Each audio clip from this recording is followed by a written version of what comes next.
استنى ثانية واحدة بس، اسمعني وما تقلبش. الدعوة دي من نصيبك، دعوة بظهر الغيب، بس مش أي دعوة.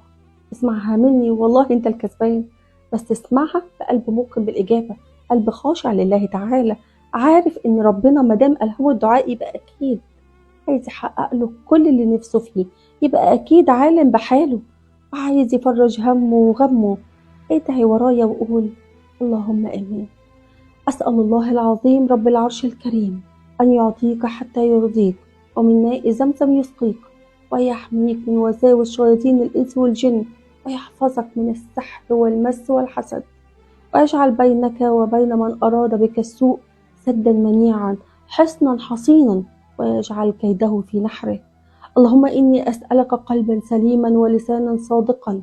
اللهم إني أسألك من خير ما تعلم، وأعوذ بك من شر ما تعلم، وأستغفرك مما تعلم، إنك أنت علام الغيوب يا الله.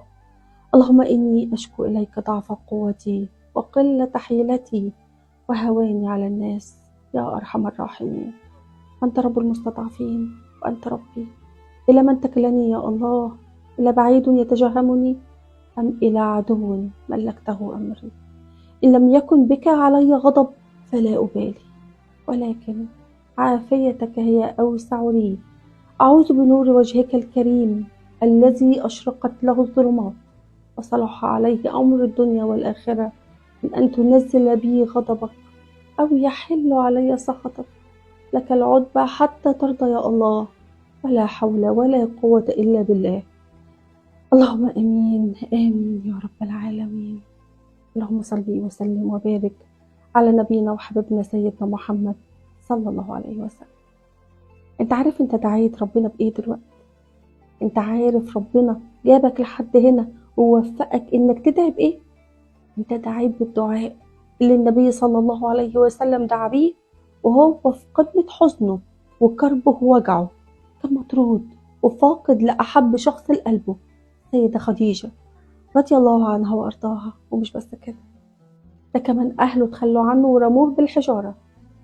تخيلين مدى الوجع والألم اللي كان حاسس بيه حبيبنا صلى الله عليه وسلم؟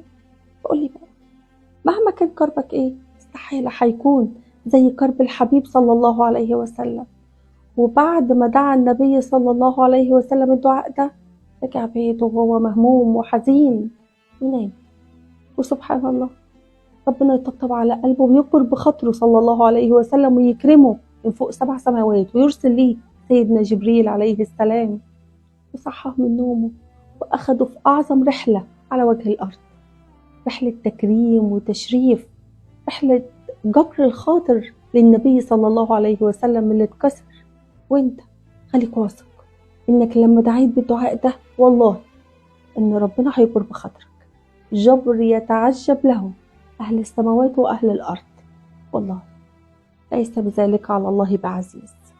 خلي عندك اليقين ده، والله لا هتشوف ساعتها عطاء ربنا الكريم العظيم الذي إذا أراد شيئا أن يقول له كن فيكون. هستنى منكم البشارة، وكمان ادعوا لي دعوة حلوة من قلبكم. اوعى تنسى تعمل لايك وشير عشان تساعدني إن أوصل دعائي ده لكل الناس، لكل شخص محتاج إن ربنا يفرجها عليه، وإنت كمان تاخد الأجر والثواب. أحبكم في الله، هدية محمود.